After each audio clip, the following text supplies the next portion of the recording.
为着要防止疫情继续拓开，市政会特伫咧日前宣布，过年期间袂当发送红包。宗教集会活动庙内工作人员嘛，拢一定要完整注射过2剂疫苗，加强环境的清消。民众入去到宗教场所嘛，一定要落实防疫的相关规定，所有人员拢要专程挂好喙安。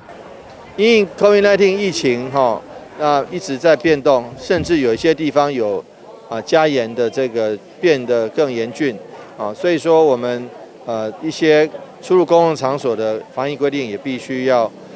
注意。台湾市电武庙的主委林培火表示，会按照内政部的指示办理，做好防疫相关规定。但伊嘛邀请全国的民众会当来到庙林参拜，庙方会准备文创商品来送给大家。这个春节时，我有办一寡活动，当然是上重的是软桥卡，